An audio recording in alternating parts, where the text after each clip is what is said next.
The next topic should start it on 2:30 to 2:30, and we are only 5 minutes in delay, and I hope that we will be at the end in front of agenda so that it will be easier, because many of us have flights also later. Next topic is panel is the Union Instruments for External Action, the role of European Parliament in IPA 2 strategy and implementation, strategic dialogue between European Parliament and European Commission. With us is Mr. Ognjen Miric, experts on IPA funds, regional manager of Western Balkan and Turkey, GIS, German Association. He will tell more, I'm sure, about this. The first panelist should be Mr. Igor Šoltes, my colleague from Slovenia. Unfortunately, this week he is not in Serbia. He will be next week as member of delegation. I will not be next week, because I host the Agri Committee in Slovenia, and he asked me to, and also deal with people from European Parliament. In few sentences, I will try to replace him and just say a few words about this, and then I will give the floor to you, Mr. Ognjen. If we speak about this money which goes from European Union, we speak today about IPA funds, and I think that we said many things. It's not necessary to say much more about this in this first introduction in this panel. We know that this IPA funds is 11.7 billion in 7 years, but whole amount of this money which goes from European Union to all around the world is 58.7 billion. And there are two very strong tools. I want to say a few words about this. The first is the development cooperation instruments. It's 7.3 billion, and it's an instrument through which got this development at 47 countries all around the world. It's Latin America, South Asia, North and Southeast Asia, Central Asia, Middle East, South Africa. And the second is also instrument of neighborhood instruments, European neighborhood instruments, and it is recipient are 16 countries. It's divided here in neighborhoods close to Europe.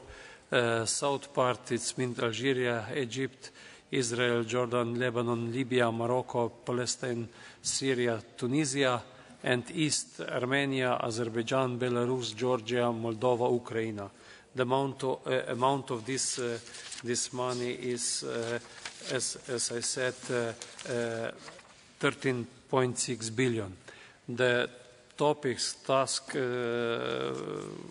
goals of these instruments are similar as we spoke before. The rule of law, development of society, also in some cases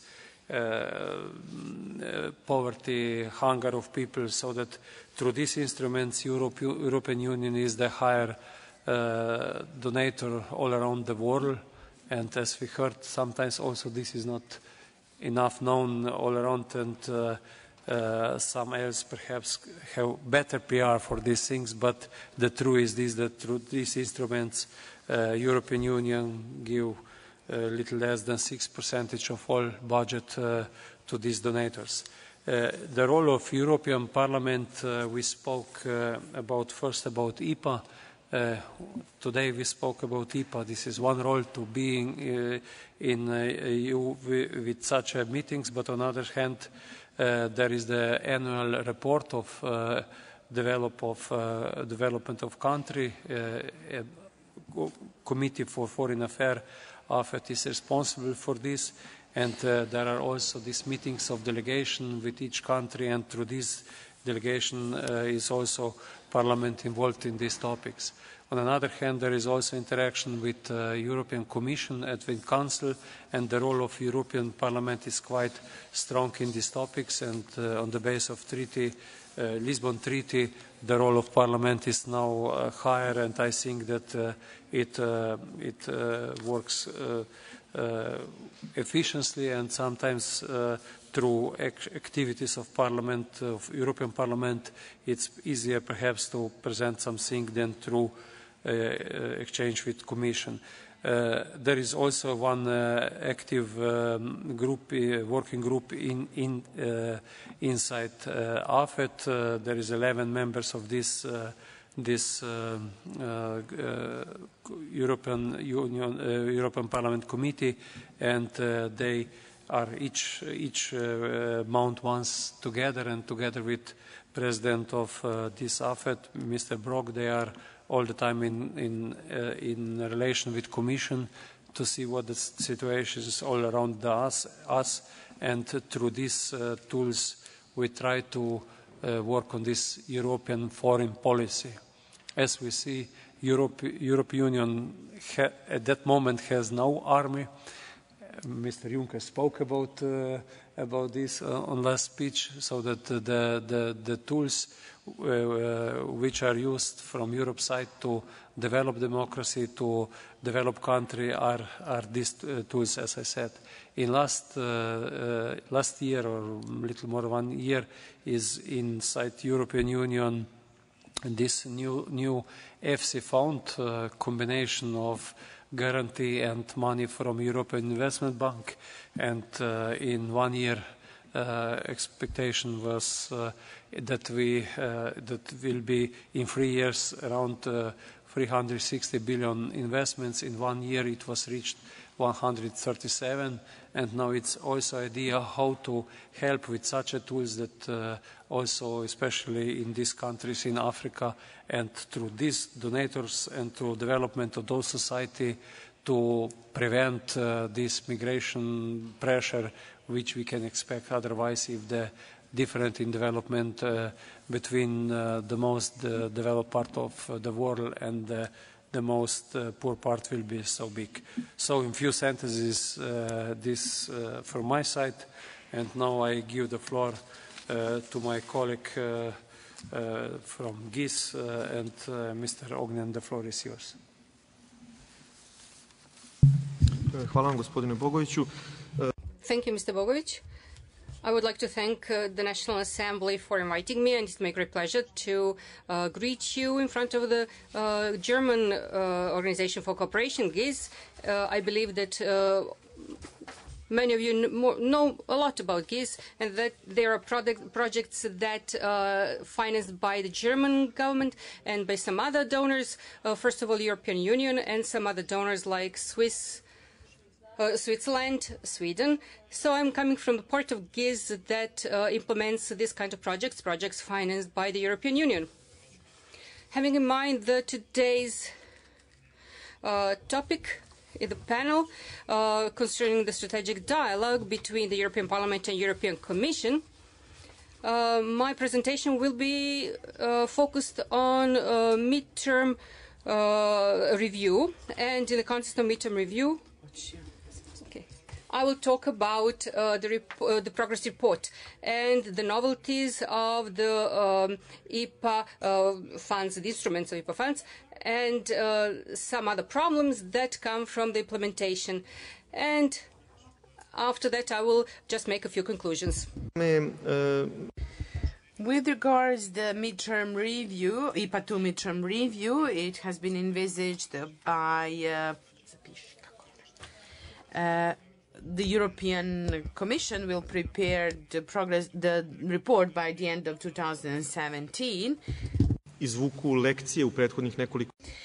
This will help us learn the lessons about what has been positive and what not, and then we will have discussion between the Parliament and the European Commission about the new financial perspective for the period after 2020.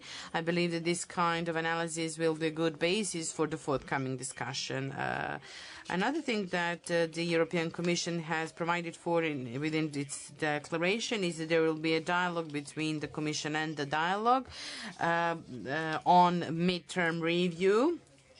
IPA 2 midterm review, and that the European Parliament will be a co-decision maker, will actually participate in making decisions on in order to improve IPA for the period to 2014-2020.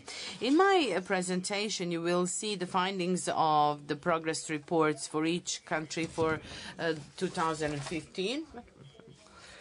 I'm not going to compare the countries, say this country is better or not so good, but I will go through the findings in short, concisely and shortly, because I want to draw your attention to something that is concerning for me.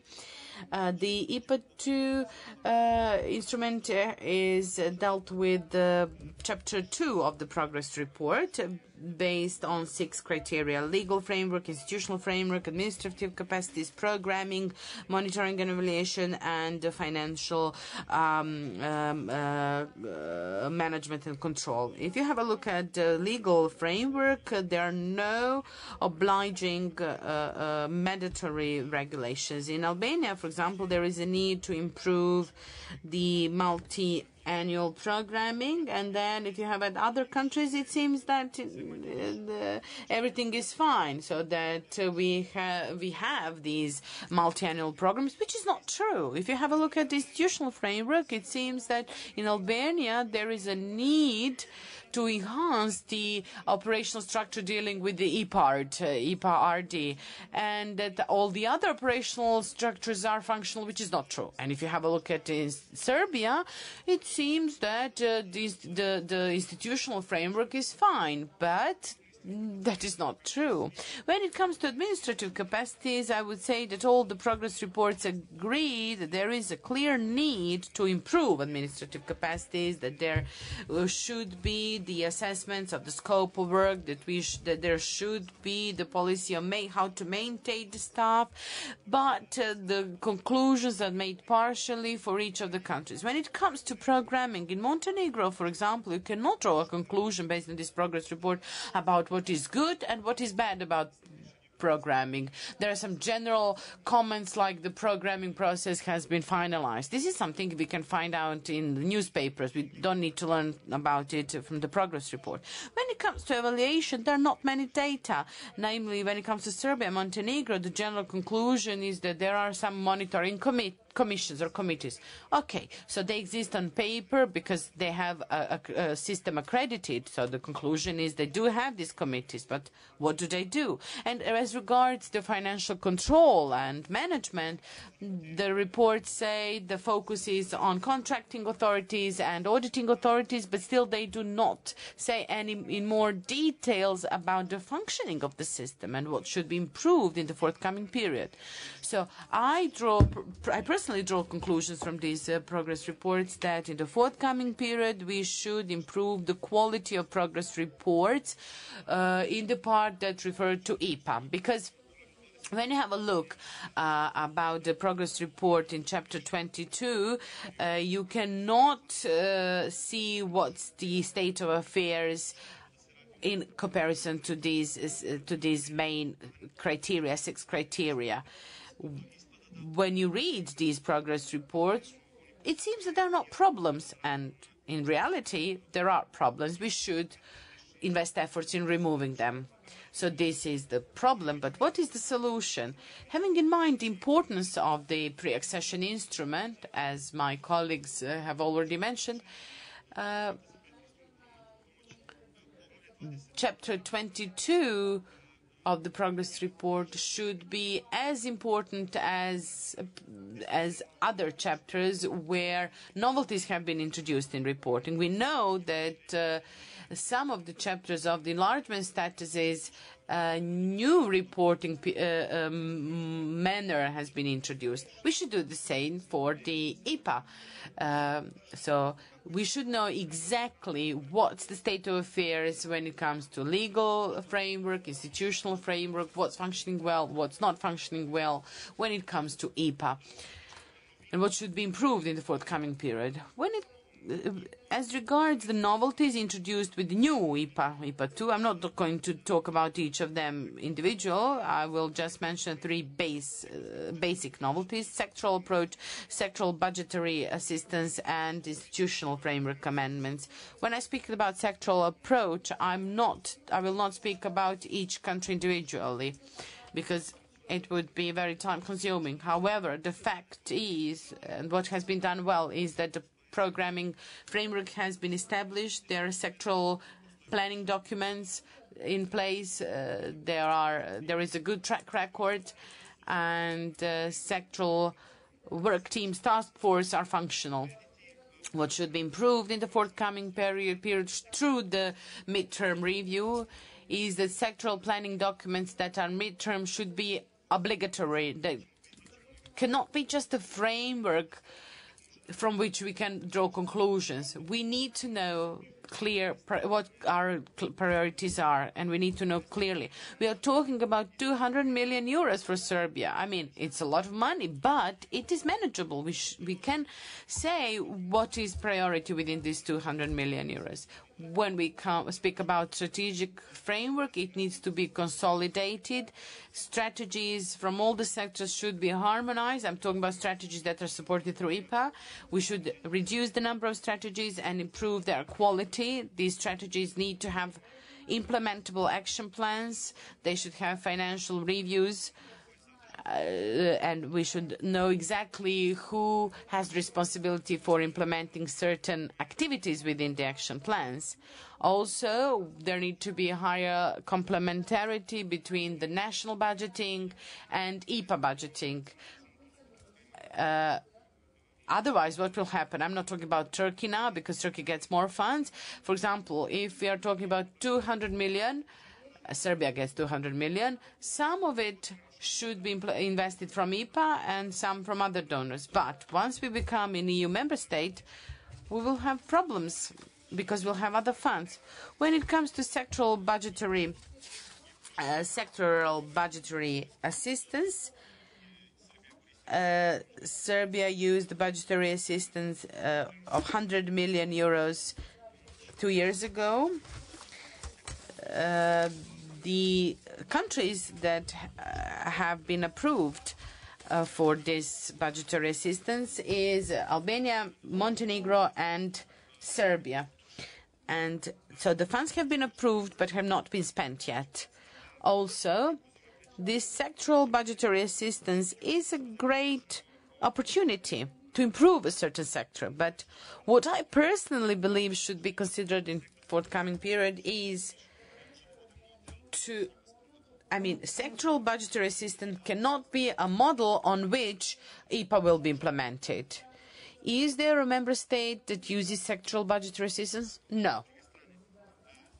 On the other hand, practical implementation of the sectoral budgetary assistance is not clearly defined.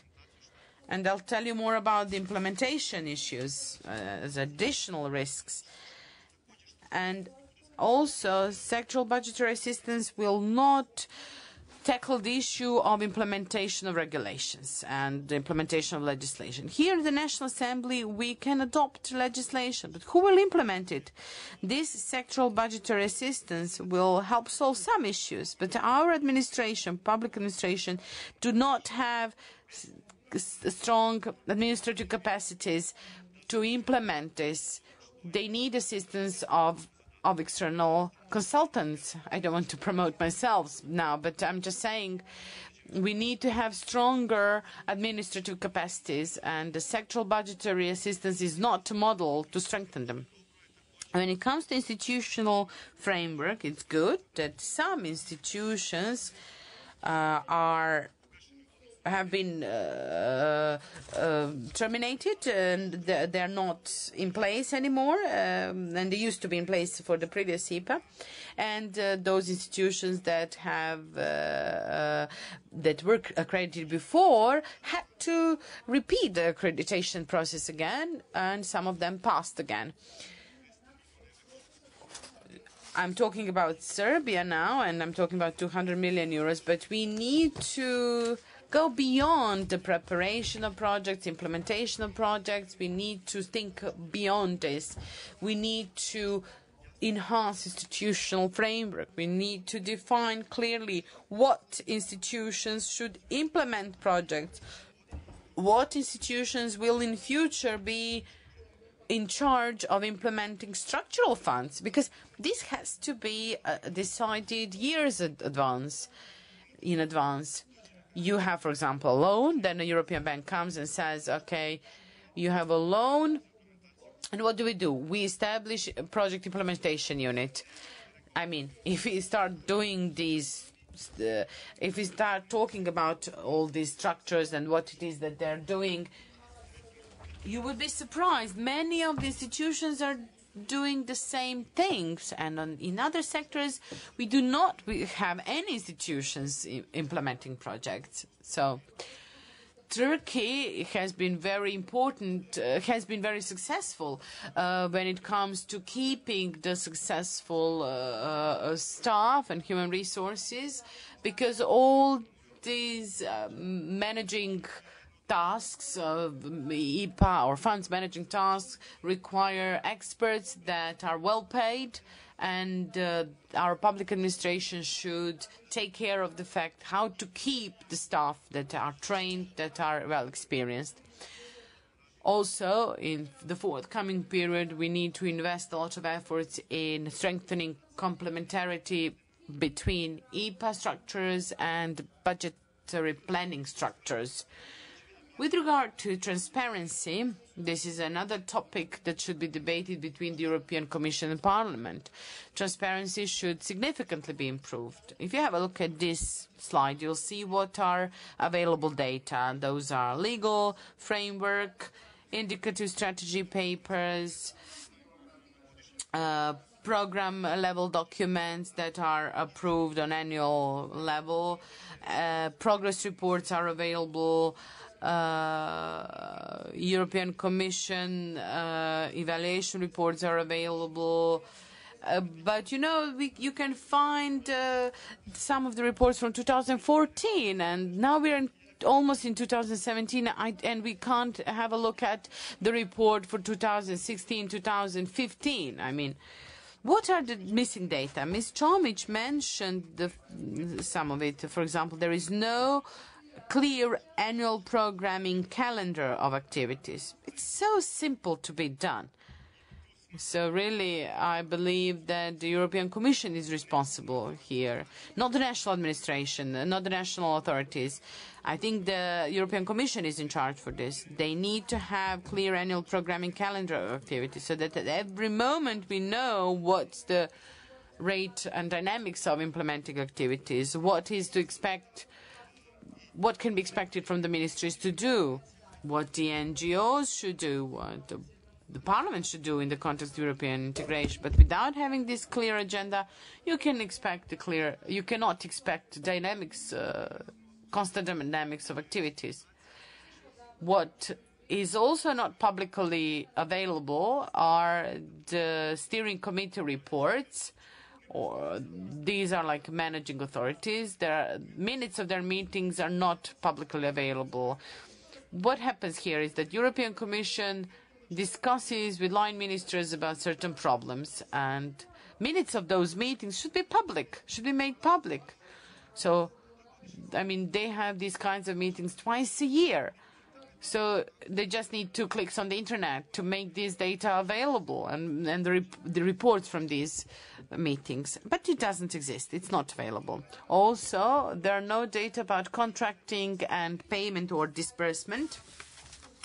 Only in the Turkish contracting authority you can find these updated data. When it comes to all the other contracting authorities of other countries, there are no data on contracted, which means you don't know what's the level of absorption of the funds. I remember when we had a meeting here last year in Belgrade, there were some comments that one expert did not provide us with correct data. Well, it's not her fault. She couldn't find this data. They're not publicly available. The only way to get them is to address these institutions in line with the law on the availability of public information, and then to get this information. But, I mean, that's not good. If a Turkish contracting authority can do this, why couldn't other contracting authorities of other countries do it? Let's put the data on annual basis and let's make them available. Another interesting data on transparency is the following. If you see the documents if you have a review of the documents of sectoral budgetary assistance, you will hear that something is missing. It's indicators that are missing. You cannot find indicators, for example, about Albania and what are the indicators approved for the sectoral budgetary assistance in the field of public finances. What is secret? Why is it confidential? We need to see what the goals are, what is the wider image. We need to have wider image. And there are no data on the very indicators. The implementation of the sectoral budgetary assistance depends on the indicators. Disbursement of the 4 installments depends on indicators. So just a narrow circle of people knows what indicators are, and sectoral budgetary assistance is approved based on these indicators. And finally, last but not the least, it is related to the implementation, and it actually has the consequence on the efficiency and effectiveness of some single individual project. It frequently happens that the projects are actually gained by the companies that do the price dumping. For example, we should eliminate dumping of prices. For example, if someone offers, 7 million euros, or someone offers 20 million euros, something is wrong. Either there is something wrong with those who have actually programmed the project, or there is something wrong with the companies. Some of the companies perhaps do not have to pay taxes back in their countries, and this is why they can give 25 to 30% of discount, because otherwise, if they pay the taxes, they wouldn't be able to give such a low price. There is an obvious need to establish minimum budget limit per contract. If you have this minimum budget limit, then there can be no dumping. And if there is a dumping of price, then there is a poor contracting. Then there will get projects that are implemented for years. Then many amendments should be introduced, and everything functions badly. What also needs to be improved is that the contracting authorities in various countries have different practice in different countries. I mean, two contracting authorities from two countries actually interpret some rules, Prague rules, differently. That cannot be the case. And third countries do not have a credible system of public procurement, and really Prague is different when it comes to the national legislation in implementation of sector budget support. Why do we need Prague if it's good to implement sector policies in line with national rules? What's the risk? Well, the following is the risk. Someone from the European Commission or the auditors' bodies would say, we don't believe this. Let's introduce new procedures for the sector budget support. And what will we have as a result? You will have countries that harmonize their legislation with the public procurement system. Then they will have procedure for the sector budget support. They will have, it will be a complex red tape, and we need to have procedures, but to know what they are for, what they serve for. I will make 5 conclusions of my presentation. Midterm review, IPA midterm review, is an opportunity for improving IPA 2 and to make it better for the period after 2020. Structure and quality of assessment of the annual progress reports related to Chapter 22, it means to IPA, should be improved, because this is a topic that really deserve more pages within the progress report and should be of higher quality. Also, further work needs to be invested in implementation of introduced IPA 2 novelties. We need to invest more efforts in order to make the system functional. Data transparency related to IPA management should be clearly improved. There is a lack of data. It doesn't mean that only public cannot be well informed, but the experts cannot be well informed. I mean, public can have information about some basic data, but the experts should have more data. Also, public procurement system for external action needs to be strengthened, and they should have the principles that are equal for everyone else, and everyone should follow these rules. Thank you for your attention. Thank you for such a detailed presentation as a connoisseur of this terrain. You have a lot of suggestions in the right direction, what to change. And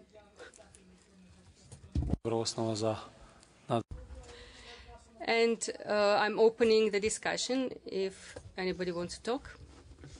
The floor is yours. Hello, everybody. My name is Vesna Markovic. I am the European Integration Committee member of the National Assembly of the Republic of Serbia, and as a member of the European Integration Committee, I would like to say that we get reports from the European Integration Office, and we consider them. And of course, we also get financial reports.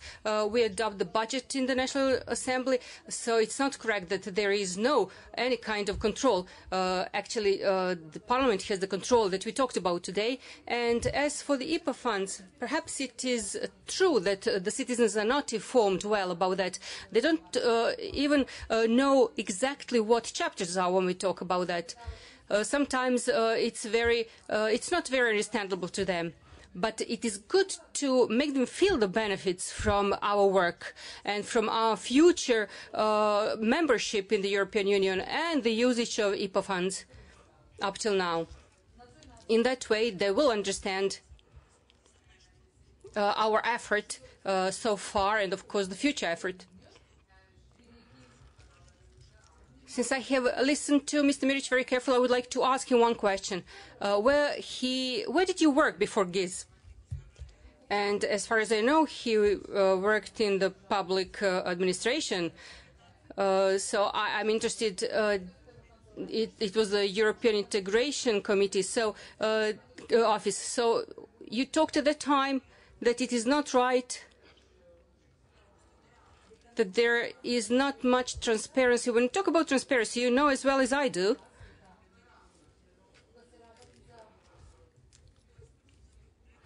when we talk about negotiations that European Commission is dictating if some documents should be confidential or not. I understand that you mean the financial statement and not what I am talking about. But there is possibly some kind of mark of confidentiality as well.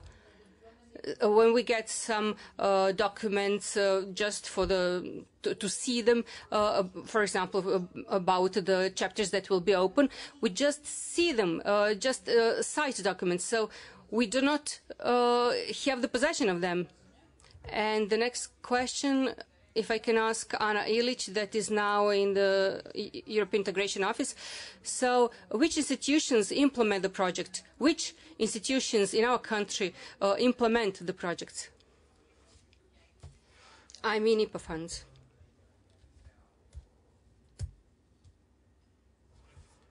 All right. So I suggest that Mr. Miric answers first. Thank you for the questions. Where I worked? Before GIZ, I worked in the public administration for 10 years. I was what is Anna Ilic now. I was Anna Ilic for 2 years, actually 3.5 years, and now Anna Ilic is Ognjen Miric. And before that, I was the advisor to the president of the Republic and in some structures that concern IPA. So I think that I'm very well qualified to talk about this topic. And when I talk about all these topics, I didn't mention the control of reporting the office, the European Integration Office, to the Parliament, and the reports. I never precised any country, if the state, if in that state is like this or that. So I said that it refers to all countries. So when we talk about IPA, there are no confidential data. The only confidential data are terms of reference. So that is the only confidential data that has the mark confidentiality or top secret. Everything else should be transparent. So I reiterate, so only the tender documentation is confidential. Everything else should be transparent. So when he said everything about transparency here, I prepared very well for this meeting, and I encompassed all the states, all the countries in the region. I did the screening of all the countries in the region, and the only exception is Turkey. The only exception in this region is Turkey, considering the transparency of data about IPA. I'm not about the program documentation and the quality of implementation in Turkey, because this is a separate topic, how the projects are implemented. So I didn't actually talk about the topics that you mentioned, but the fact is that transparency in all countries, and I didn't say only in Serbia, but in all countries, is a problem. Thank you.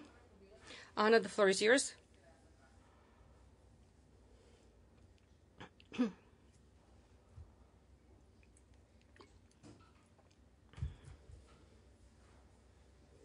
Can we have the microphone? If I understood well what you say about conducting, what are the institutions that are in managing position or who execute the projects? When we talk about conducting and implementing the projects, the beneficiaries for IPA are from the civil sector. Those are ministries, agencies, and a very wide array of organizations that belong to the public sector, and the program for cross-border cooperation, those are NGOs, and there are grant schemes that there could be also local self-governments and the provincial secretariat. And there are certain instruments that can be also used for the private sector and the economy sector, the business sector. So the beneficiaries are those, and they implement the projects. And there is a big array of institutions, and the managing bodies are those that manage, and that is the European Integration Office, NIPAC, Ministry of Finance, in charge of financial managing and contracting, and the Office for Auditing, and those are the key institutions responsible for IPA funds. And can I just follow up on Ognjen's presentation? I don't think we have too much time, but for the details. But some of the topics that you mentioned, we are aware of them, and we work a lot with them, especially on the Chapter 22 in the framework. For the consolidation of the current framework. And there are so many items, so many things that cannot be done so very fast.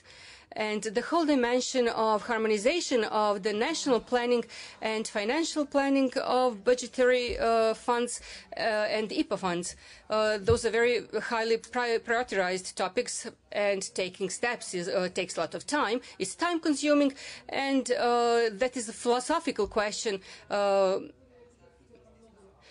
requires a lot of time to discuss. But the question is, if this support, when we talk about Serbia, for example, in the pre-accession process, does it bring in certain sectors and in certain areas benefits?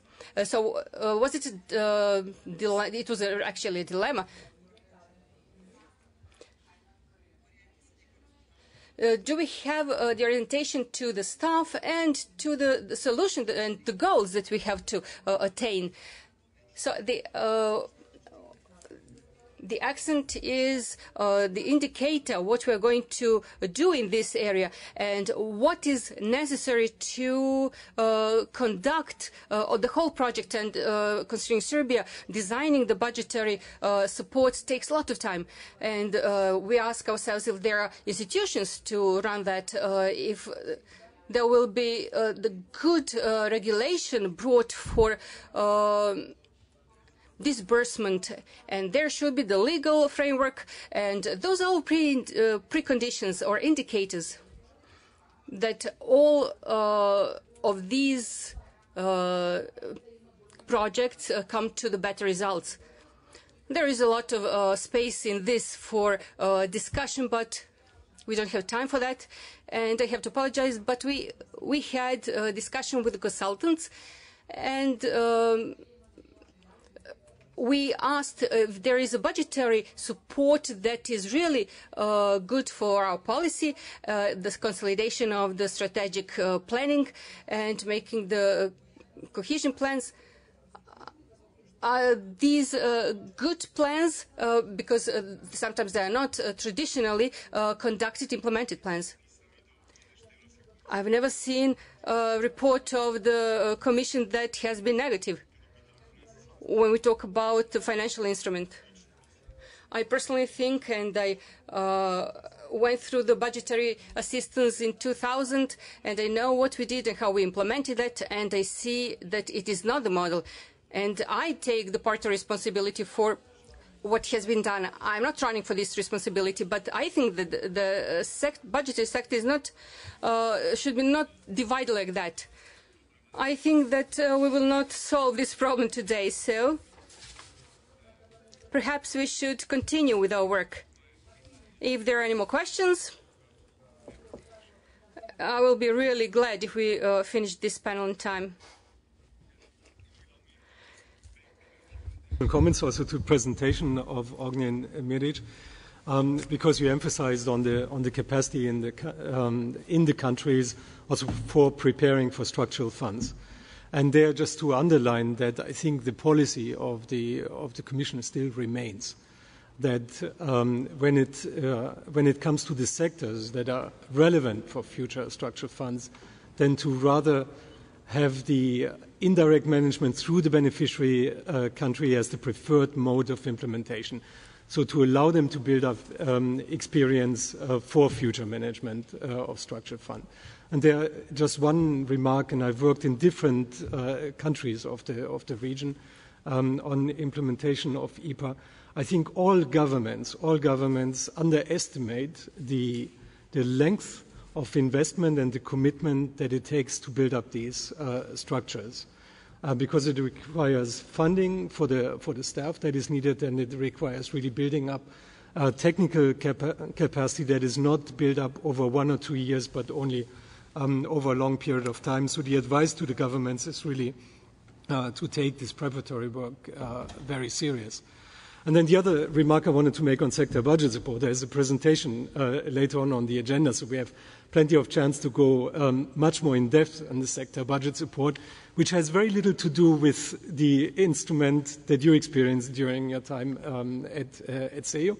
And there my plea would rather be, and I think this is also the approach now that the European Commission is taking, to carefully analyze which mode of implementation is the relevant one. We have now for the first time experience here in Serbia with public administration reform, now with education, integrated border management, and making use of this mode of sector budget support. And our experience is it has some advantages that other modes do not have. But it's not a one-size-fits-all. You really need to see if you really need to bring in expertise from EU countries, and this is what you need, because you don't have the expertise here in the country, then of course sector budget support is not the appropriate tool. So it's a careful analysis, and it should be one of the tools that is available, but it is not a panacea to solve all the issues. Okay. I suggest that we finish this panel, and I will just hand over the moderating task to Ms. Marinika Tepic. And we now came to the panel that would start at 3:20, and it is now. It's regional and cross-border cooperation involving IPA and structural funds.